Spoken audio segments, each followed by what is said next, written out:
Welcome everyone. Today we have our another new episode and we will discuss on space exploration. We have our world famous speaker, Professor David Schumacher, Professor David Smith, and Madam Shelley. Thank you for joining today's session. First, I would like to give chance Professor David Schumacher.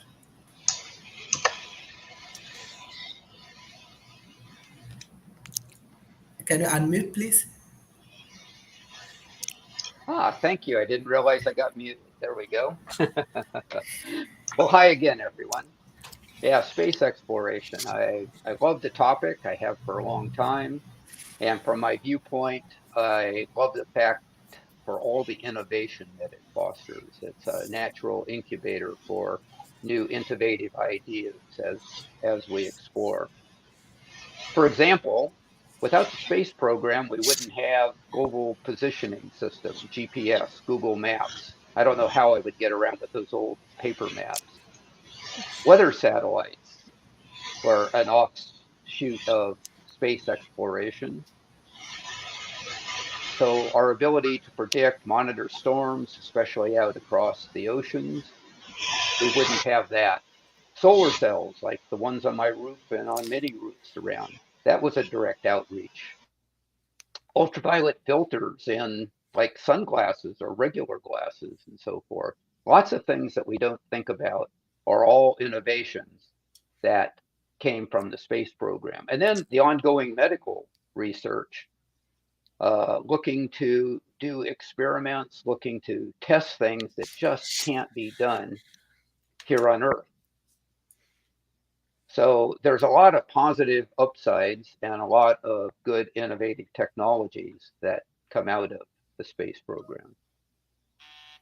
So what is space exploration? When I was a kid, I thought of space exploration as people getting into spaceships and going out into space, and that was true. I grew up with the American space program, as others did.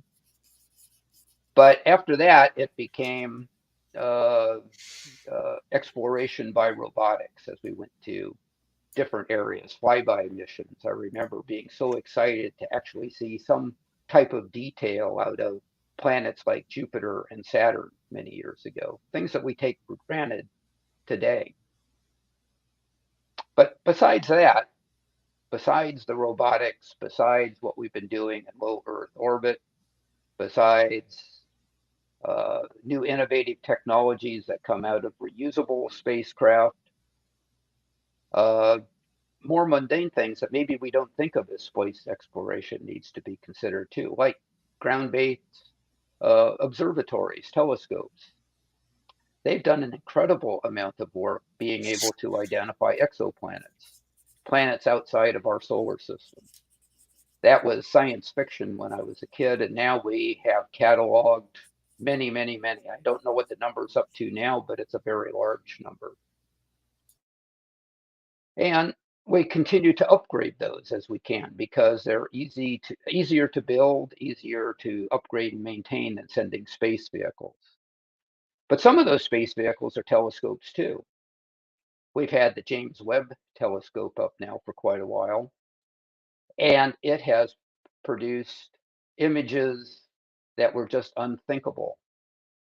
And of course, in recent news, we have, I meant to say the Hubble telescope has been up for a long time. And now we have the James Webb telescope, which I probably, like many of you, are so excited to see what those first pictures past the alignment pictures are going to look like.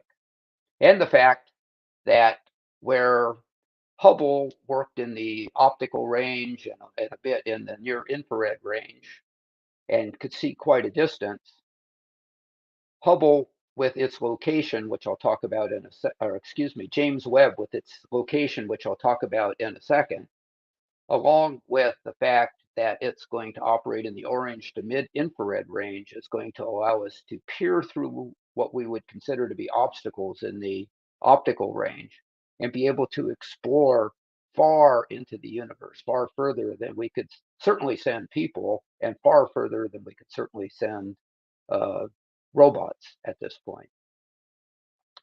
So what makes James Webb such an exciting exploratory vehicle? Well, for the first thing, it's going to be parked 1.5 million kilometers away from Earth into space, and it's going to orbit nothing. What I mean by that is we've learned about how the tidal forces of the sun, the moon, and the Earth work, and we've learned how those gravitational forces create natural pockets where when you put something there, especially in two of them, they don't move much. Those are Lagrange points 4 and 5. But Lagrange points 1, 2, and 3, they do have some movement, but they're still fairly easy to keep in place. And we parked James Webb at Lagrange point 2, or L2, as it's said. And the advantage for that is it puts all of the light emitting sources to the back, if you will, of the James Webb Telescope, where a sun shield blocks that bright sun to provide really dark viewing looking out across the universe.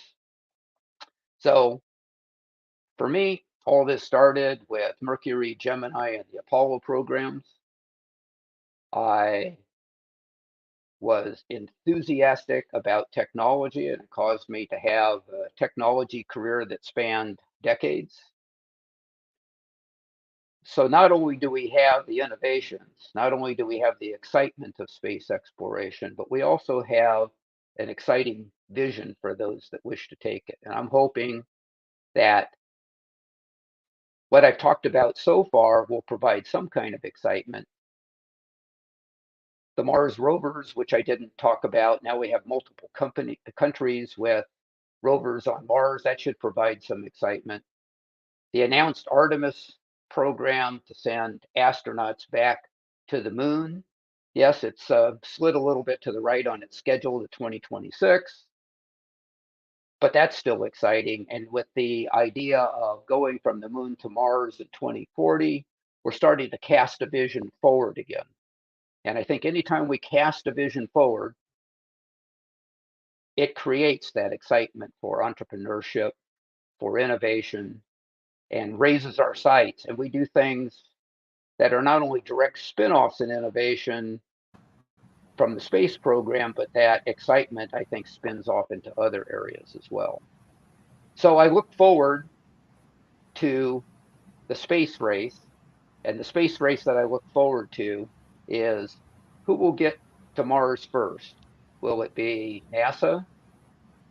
Will it be SpaceX? Or will it be another nation? Or will we come together and build something in common that we all send forward? However that works out, it's going to be exciting and should keep fostering innovation as we move forward. Thank you, Sharif. Thank you. Now I request our honorable speaker, Madam Shelley, and thank you for joining today's sessions. Actually, World Talent Economy Forum, we run our institution. We will be really happy if we get necessary support from your Space Foundation because we have many youth in Asia Pacific and they are very interested about Space Foundation and about this kind of course and training. Wonderful. Well, thank you, Dr. Sharif. It's such a pleasure to join you. And David, I loved your opening remarks. I concur with many of them. Sharif, I'm not sure if I'm able to share slides, maybe. Um, Yes, yes, you can. You can. okay. Let's see if we can share some slides. If not, we won't worry about it. Share button. I did that. Give me just 1 minute. Let me pull them up. Well, of course, nothing works great. I'll work on that in a moment, but I'll just share some of the opening comments. And I agree with David's comments. You know, when we think back 60 years ago, the space program in the US started with a speech that was given by President John Kennedy at Rice University, where he said, "We choose to go to the moon in this era and do the other things, not because they're easy, but because they're hard." That will be 60 years ago this September. That speech, that policy started the space program in the US. And so, what I share with your audience is from that speech, from that policy, from that commitment from government, it created the space program that we experience today. And we're continuing to see those policy and legislations develop over the course of decades. The reason we have SpaceX and Virgin Galactic is because of 2004 legislation in the US that allowed for the commercialization of launch vehicles. Up until then, it was strictly controlled by the US government. So things start with policy. They start with insight, they start with legislation and vision and advocacy. Now let's fast forward, as David was kind enough to share, to 2021, a record-setting year for space exploration. You know, private citizens made it to space via commercial efforts. As David said, the US returned to Mars by landing a rover called Perseverance and flying a drone called Ingenuity. Now, this was the first powered flight of an aircraft on another planet. So it was a Wright brothers moment. And it was a record setting year for orbital space launches. And what does 2022 hold? Potentially even more. As David said, both NASA and SpaceX are preparing to launch rockets that are more powerful than the Saturn V rocket that took Apollo astronauts to the moon. We're anxiously waiting for the James Webb Space Telescope, the most powerful space telescope ever, to start sending back images and information to us. It will be just a few days from now. And Lockheed Martin and General Motors have partnered to create the next lunar vehicle. So you can see how commercialization has stepped into things over the last 60 years, from when it was all government to where now it's commercial. And this talk is about space exploration. And many of your audience may think space is about going to the moon and onto Mars. But I assure you, space is also about bettering life here on Earth. The Space Foundation reported that the 2020 global space economy was $447 billion.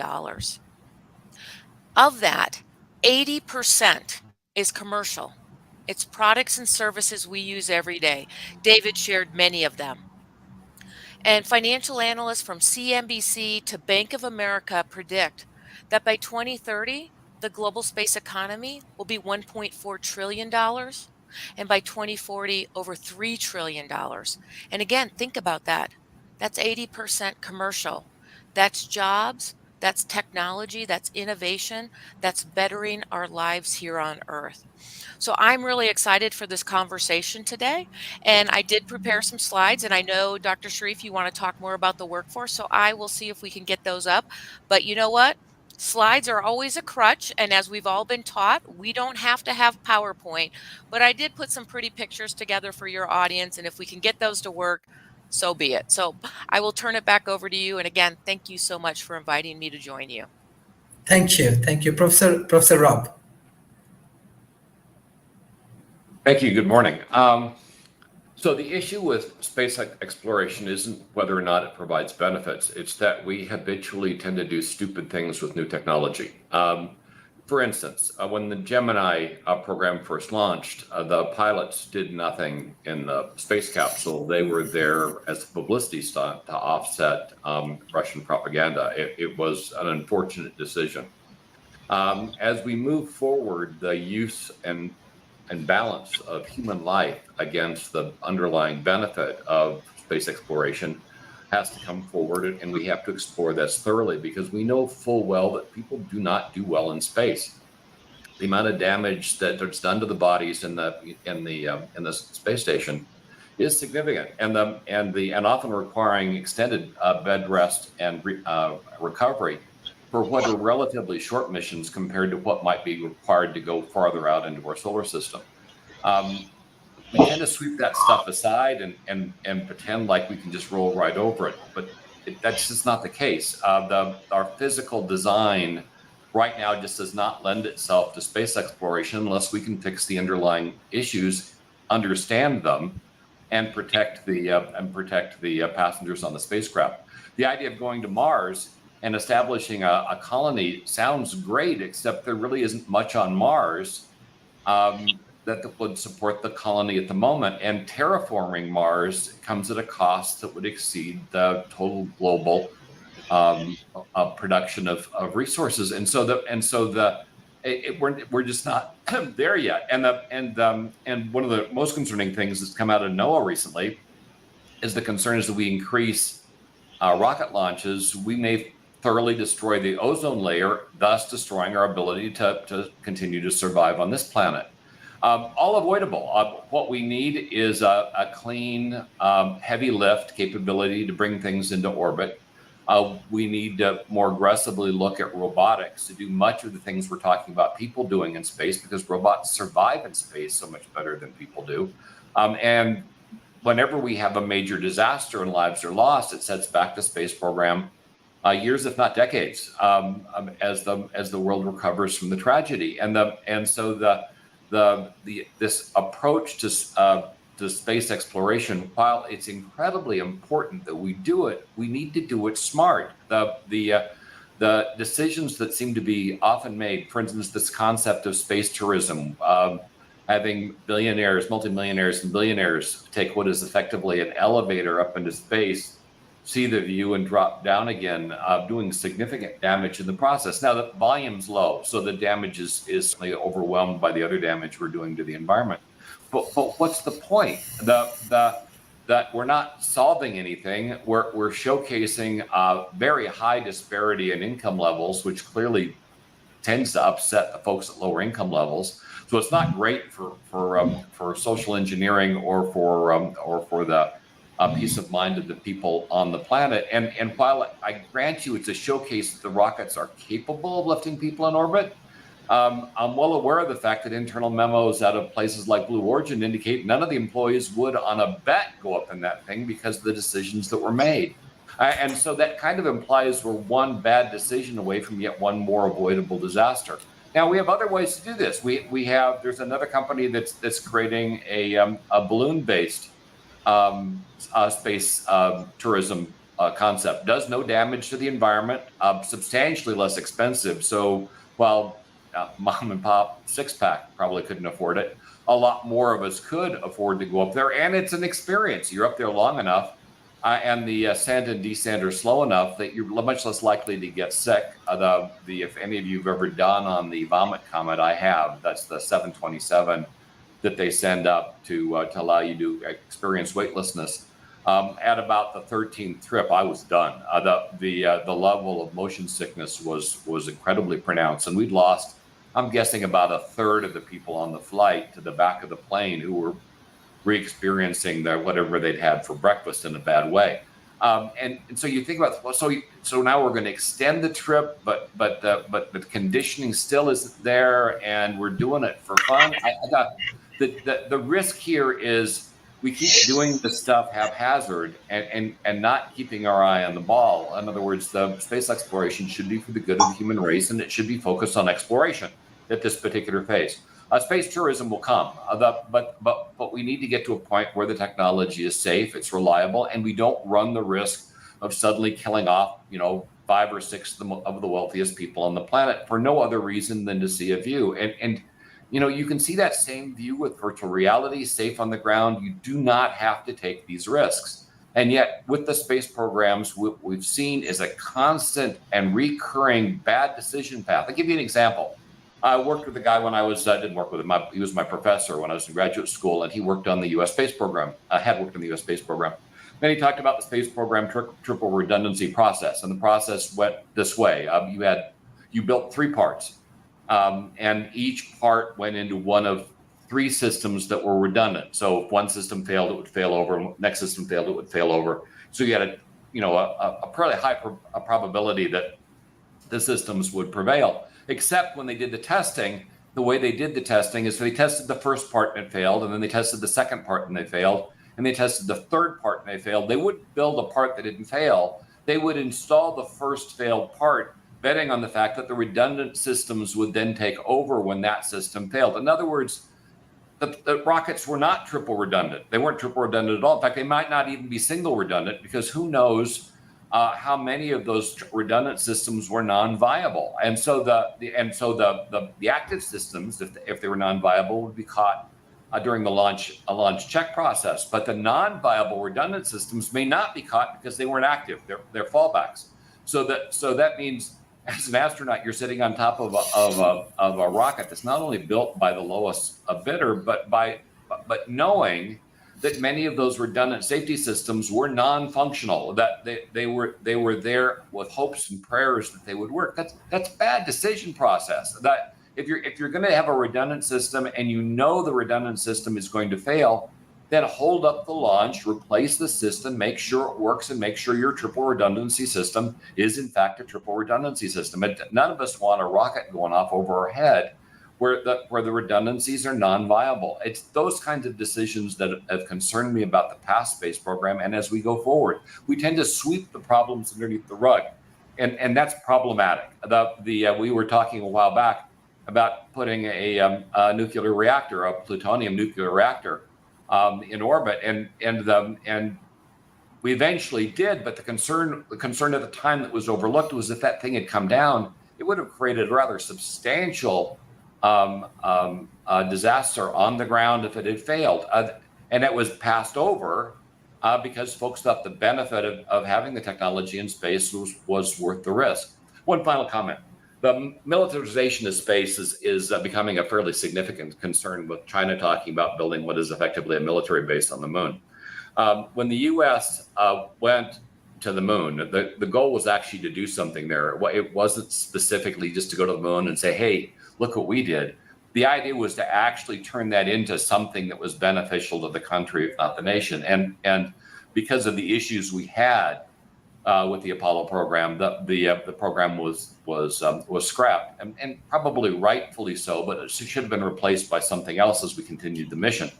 By stopping and starting the way we did, we've now allowed a hostile nation to potentially create what is will be a hostile location on the moon, and that's got to be now mitigated. So the focus of our moon efforts, of our interplanetary efforts, should be now to make sure that no other hostile state gains a competitive or a military advantage in space that could do a great deal of harm. And the moon would be a base that you could fire weapons from, and it would be very difficult to defend against those weapons given the speed of approach as they enter the Earth's atmosphere.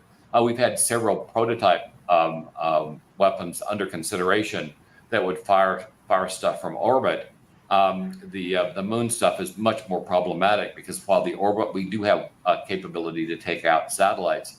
At this particular point in time, we do not have the capability to take out moon bases or reliably take out moon launch platforms. But the escalation of this in and of itself could cause, if we're not already in World War III, could cause World War III.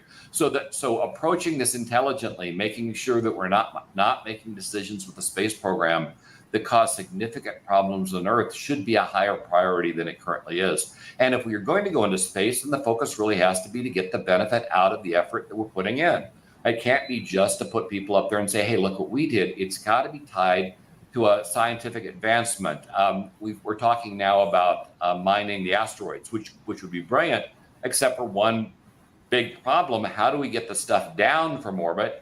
And how do we get the equipment up into orbit inexpensively? Pointing out the fact that we need a much lower cost, much safer heavy lift capability on the planet. We've had work going on with regard to heavy lift elevators. We can't seem to get the tethers right, but the concept now increasingly shows merit. And certainly, we've been looking at things like being able to use lighter than air aircraft to launch rockets into space from high orbit. Potentially doing less damage to the environment as we do so, and maybe lowering the cost of the underlying launch.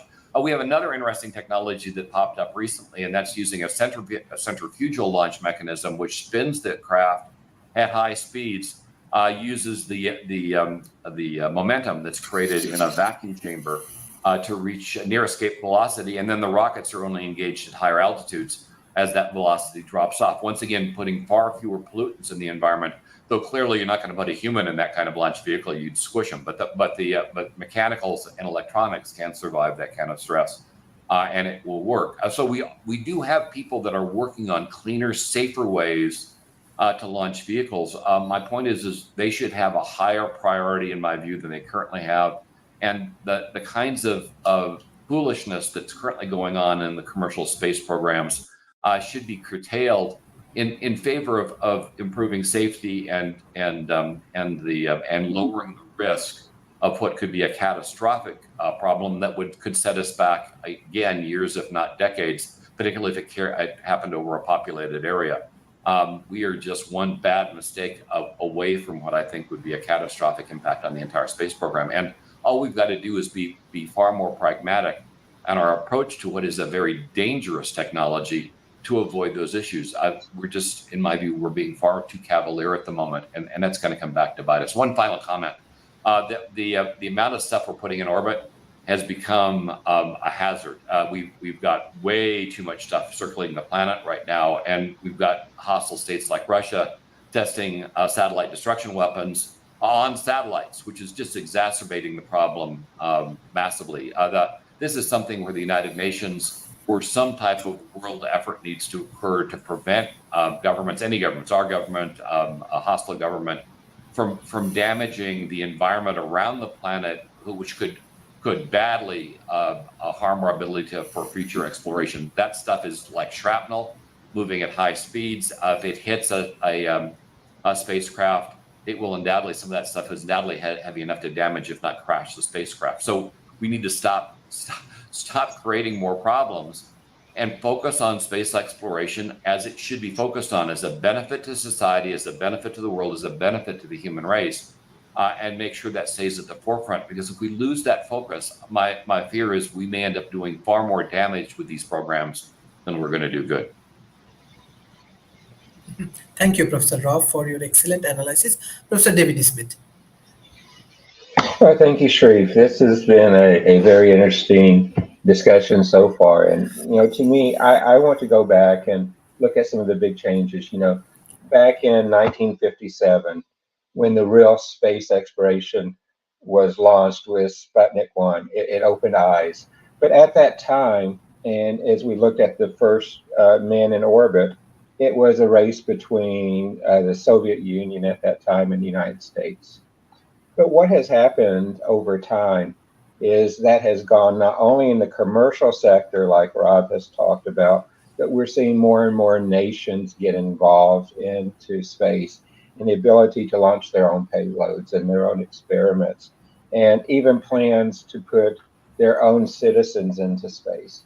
And we see that really accelerating. I mean, if we look at, Sharif, like where you are today in Malaysia, Malaysia has a space agency and space programs going on.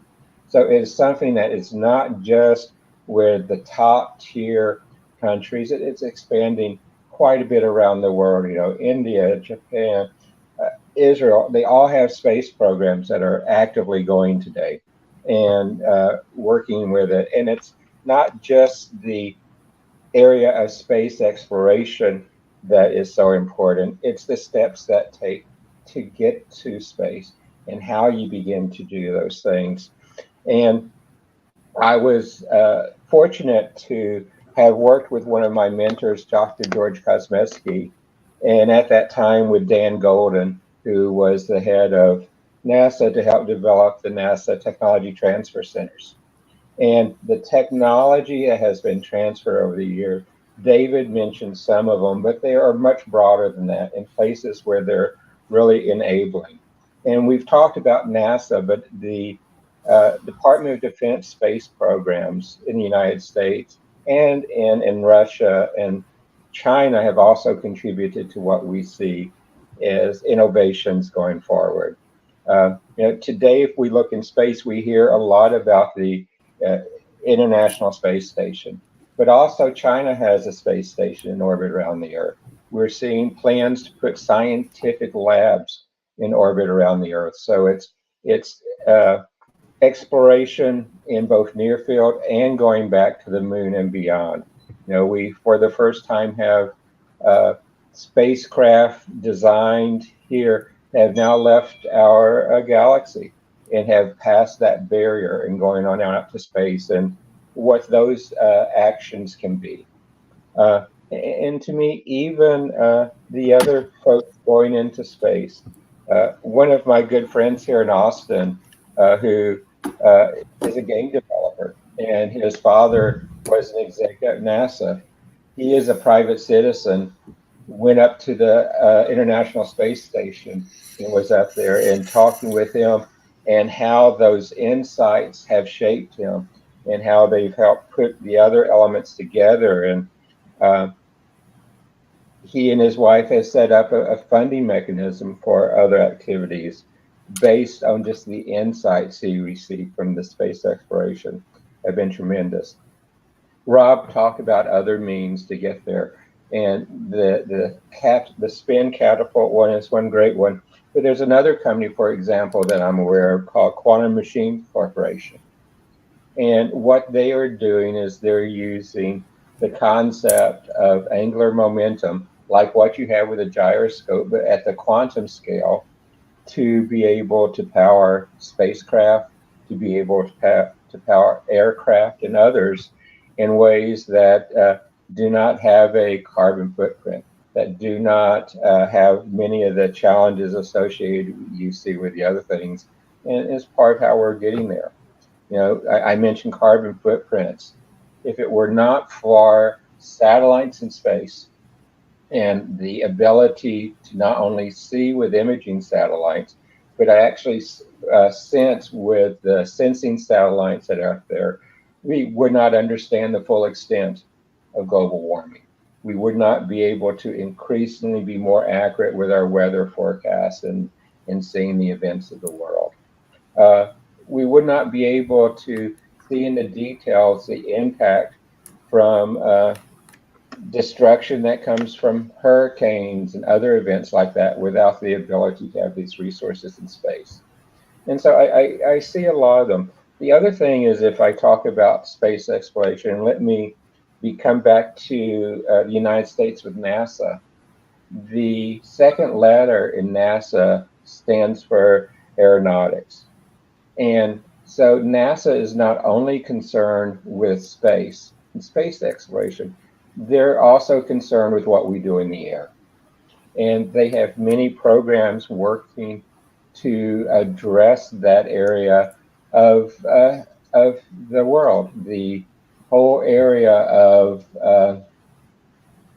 this is there's a project at NASA called the Convergent Aerospace Solutions, which is part of the Aeronautics Research Mission doctorate there. And they are looking at ways to solve the problems, like how do we go to put other means of propulsion in place for airplanes? What are the next generations of airplanes?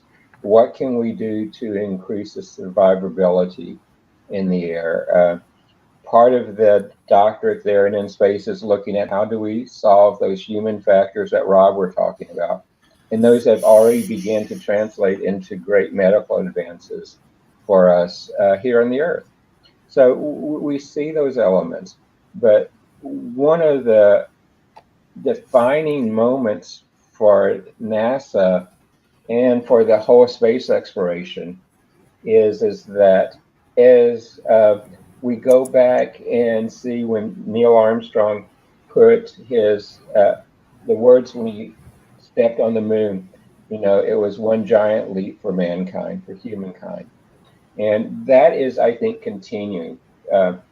Humans are a species of explorers, and we can explore as entrepreneurs and create great new companies. We can explore as scientists with new discoveries, but we can explore as adventurers too. And we'll see that there are some challenges.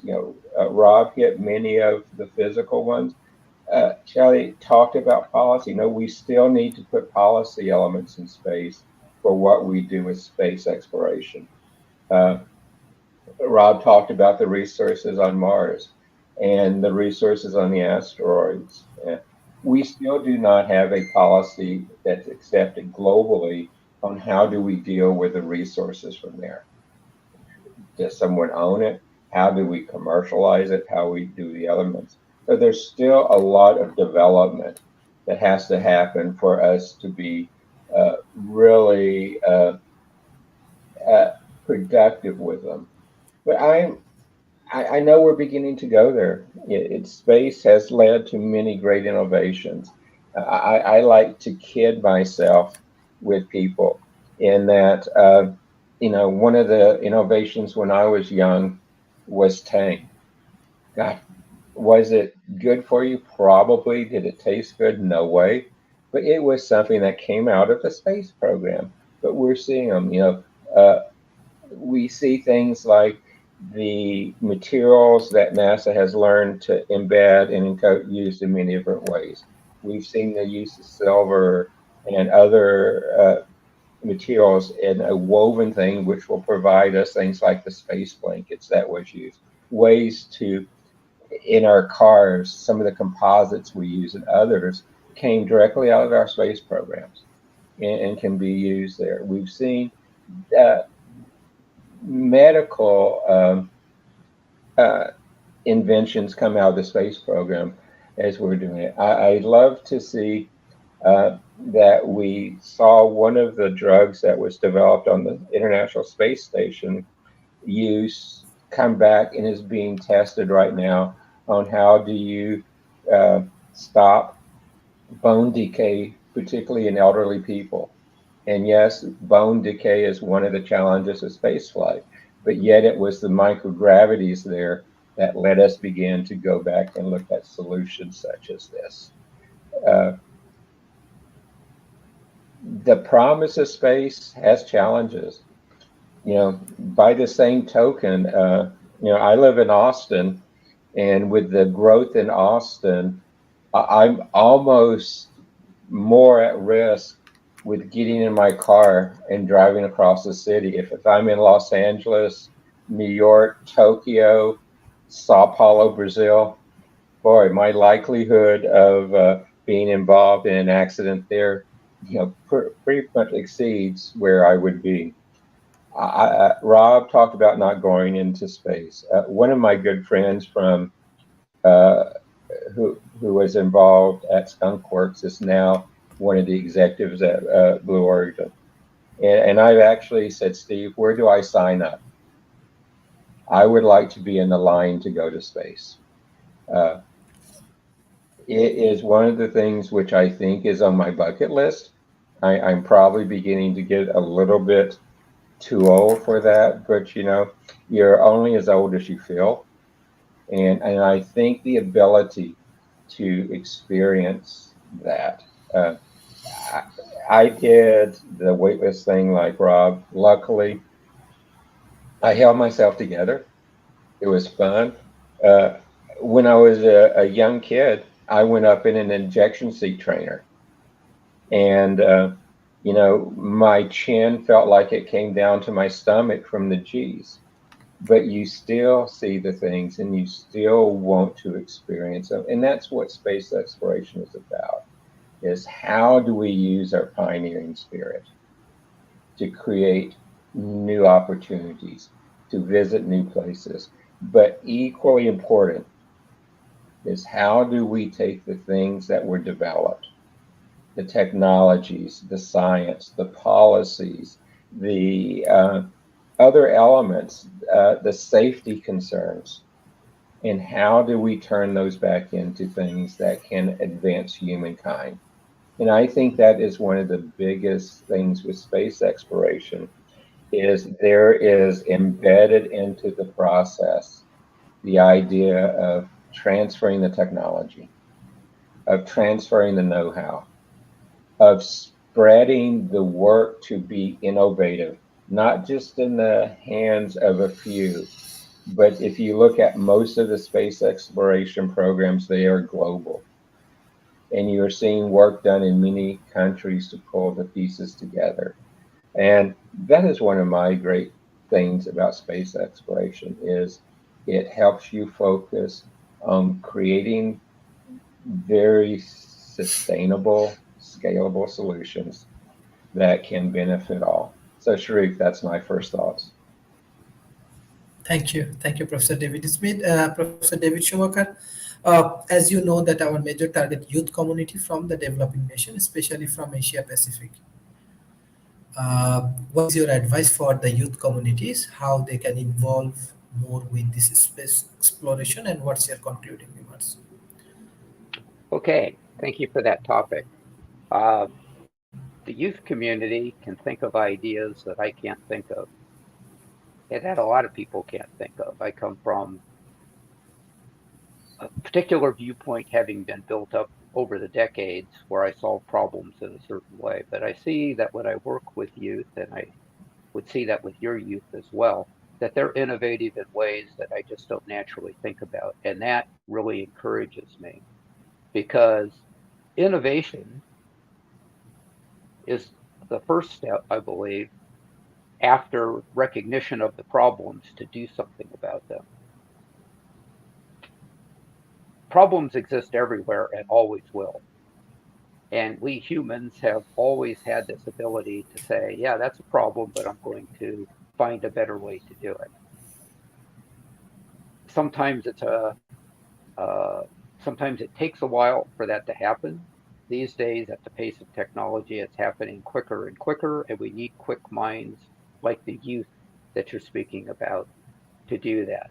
It takes realistic evaluation of what the challenges are and a solution focus that creates opportunities. And this can be the exciting part for your youth because they can look at solutions that not only solve problems, but may be marketable as well, or a business plan can be written around it. We've seen some business plans for space that Rob talked about and that David Smith talked about a bit as well.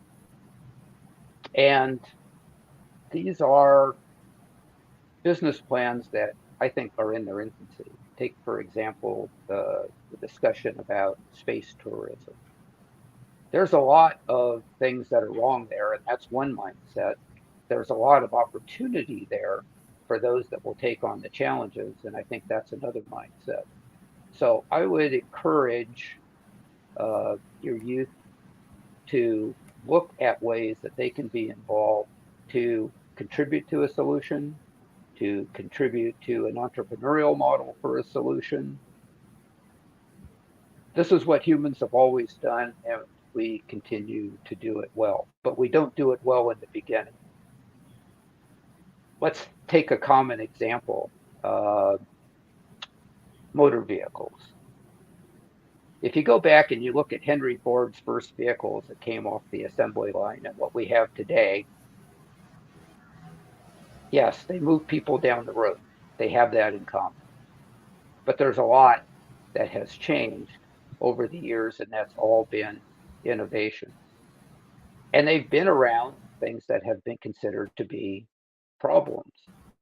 Safety, automotive safety has been a major problem, and there's been major contributions to that. The fuels that went into the vehicles, recognition of the problem of lead in fuels, and being able to work through that to create cleaner, yes, petrochemicals, but cleaner chemicals that reduce the lead issues.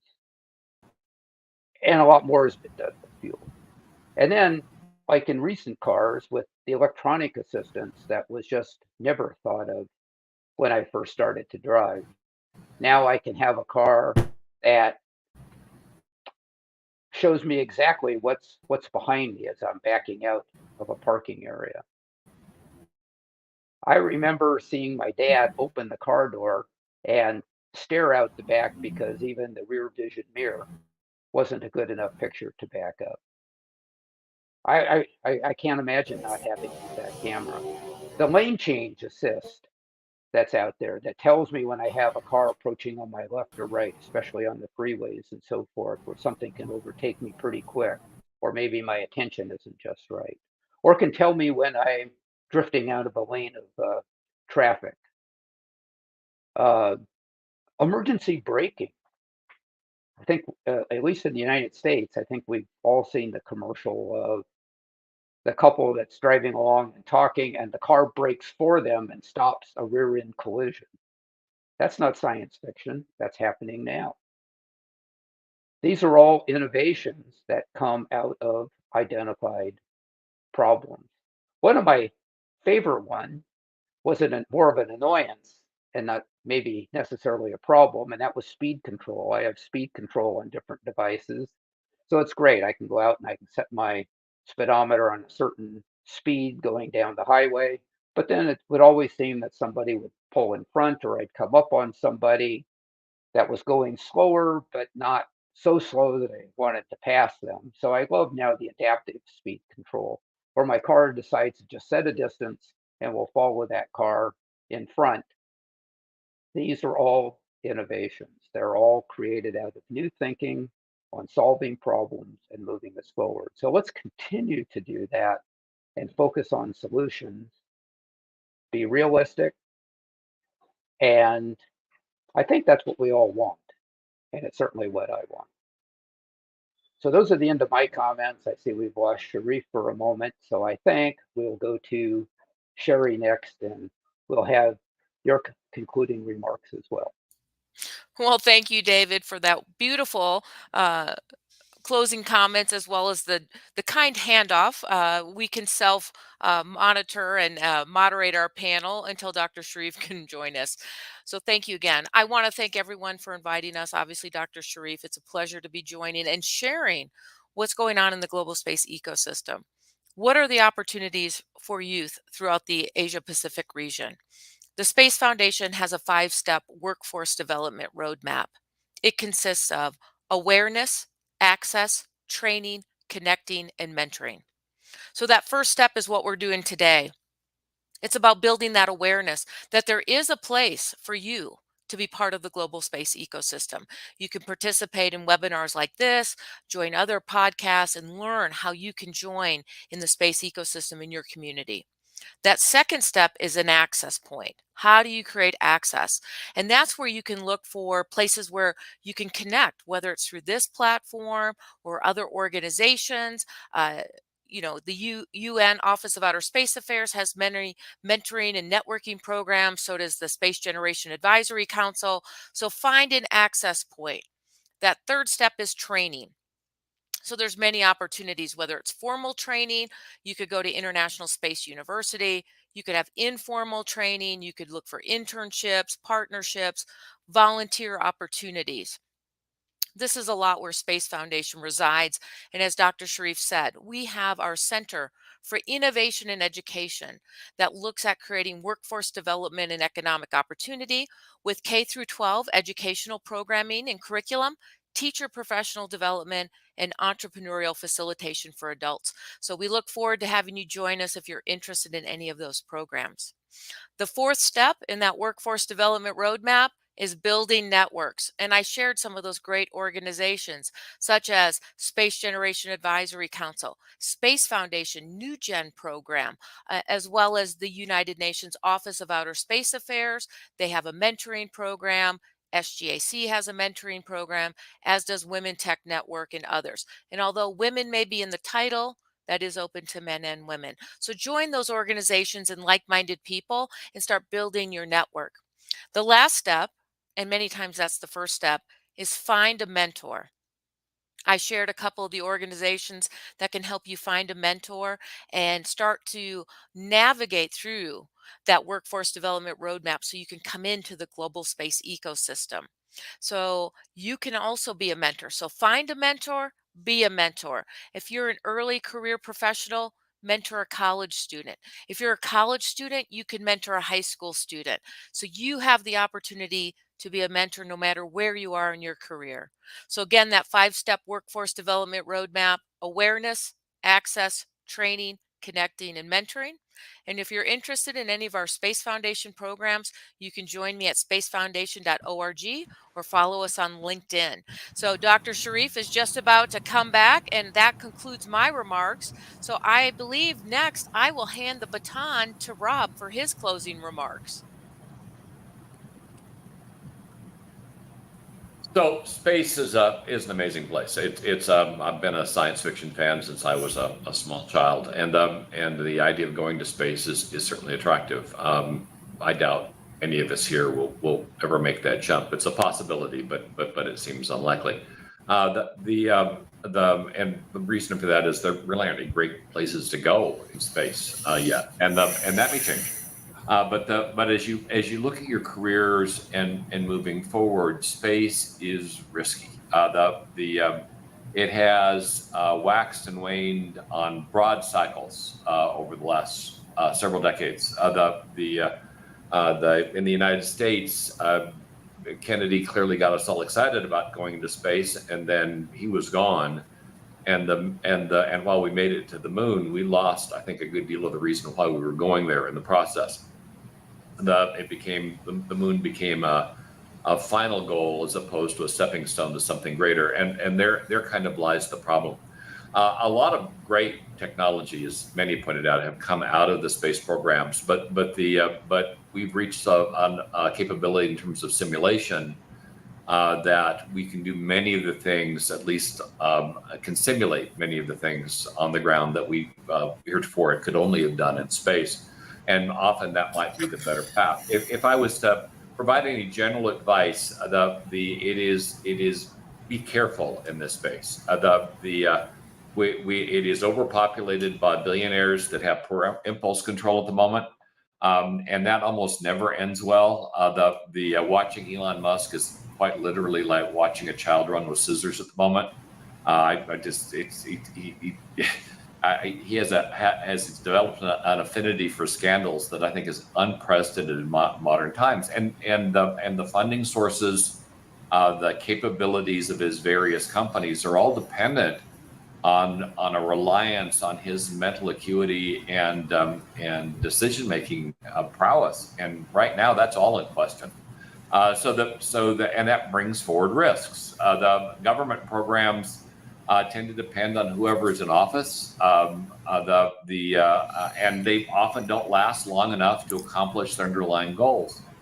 There's some really interesting stuff going on, however, and if I were going to go into space right now, it would be focused on correcting some of the problems that have been created by prior efforts. For instance, in China, recently a researcher came up with what is effectively a parachute for stuff we send out into space. The idea then is once it ends its useful life, it deploys that parachute, which slows it down and allows it to burn up in the atmosphere and doesn't stay up there, becoming a hazard for others. It's fairly low cost. It's a brilliant move and something that may invariably save lives going forward and help advance space exploration just by removing the problems that have occurred before. Always remember, with any new technology or advancement, you do need to ask questions. Why are we doing this? What are the funding sources and how sustainable are they? Are the people that are running the program knowledgeable, and can you depend upon them? And if something happened to those key people, is there some redundancy? So if the person leading the program were to pass, who's going to take their place? For instance, if something were to suddenly happen to Elon Musk, how many of his companies would survive the blowback? And clearly not all of them. And you'd want to make sure you're working for one of the ones. Unfortunately, SpaceX is one of the ones that seems to have competent leadership that would continue should something happen to Musk. But that's the same question you should ask for any of the space programs. How dependent are they on singular individuals that may be irreplaceable? And if you tie your wagon to one of those programs and that person passes, did you just lose a career? I watched an awful lot of people in the 70s that were in the space program effectively lose their careers, and they were lost. My father-in-law ended up exiting the space program and becoming an engineer at a hospital, which wasn't exactly something I think he aspired to. But that was because he was in an area that lost massive amounts of government funding, and the end result was he lost his career path. So if you are looking at this, also look at areas that have broad adaptability. Mechanical engineers can get jobs almost any place. Electrical engineers can get jobs almost any place. Aeronautical engineers can be kind of problematic because you really have to tie yourself to something that's far more narrow. And so if you can pick a career path that has broad applicability both in and outside the industry you're going into, then if something happens to that industry, you can pivot and continue working. If it's very narrow and specialized, something happens to the industry, then you're pretty much screwed and you're going to have to start over. And that can be incredibly traumatic for anybody. So as you think about your education and plan out your careers, much like we build a rocket for outer space and think about redundancies, think about redundancies in your career path. Think about what would happen if your initial focus had to change dramatically, and would that skill set be transferable into something else? Robotics, excellent place to go into. Artificial intelligence, broad applicability across multiple industries, and incredibly interesting. So those are all career paths that you could utilize in the exploration of space, or working for a space program or company. But if something were to happen to those companies or that program, you could rotate to some other area, commercial or government, and continue on the path to advancing your career and feeding your family, and not going through the high stress that might otherwise occur. So think through flexibility, think through your job choices. And if there's one thing that's reminded me this week with some of this degree stuff that's going on Facebook, is also try to pick companies that value and take care of their people. That there are a lot of CEOs that are borderline psychopaths. They don't have a tremendous amount of empathy. Those are not companies you want to work for. They will treat employees like replaceable cogs, and you will be traumatized by the underlying experience. Find companies that are run by people that give a crap about the people that work for them, and you'll be happier in the end. So in fact, some of the most rewarding jobs in some of these companies are jobs that take care of the care and feeding of the employees, because you're making a difference. Even though you may not be building that spaceship or whatever, you're taking care of the people that do, and sometimes that can be far more rewarding than dealing with technology and equipment. So make your choices wisely, and remember, nothing lasts forever. The more flexible you are, the happier you're likely going to be long term. Thank you, Professor Rob. Professor David Smith, what's your concluding remarks for today? Well, I thank everyone for their inputs today, and I can tell you, I am a firm believer of the benefits of our space programs, as you could tell. I've been fortunate in my career to have been the leader in developing roadmaps, not only for technology for space, but also services for space for some of the commercial companies. And I can tell you, they look at benefiting all of the people. The impact for particularly the developing nations and things can be wide. The Center for Strategic and International Studies a few years ago did a study that looked at the global impact of involvement in space exploration. And one of their findings that surprised me was 190 countries. 190 countries contribute to space exploration and have programs with that. They put experiments together which have gone to space. They build components that are used on the spacecraft and rockets and satellites that are used for space exploration. So it truly is a global activity. And, you know, you look at the number of universities around the world that have put science requests in and have small micro experiments put into space, in the space stations, in satellites, and launched as carriers on other things for deeper space exploration.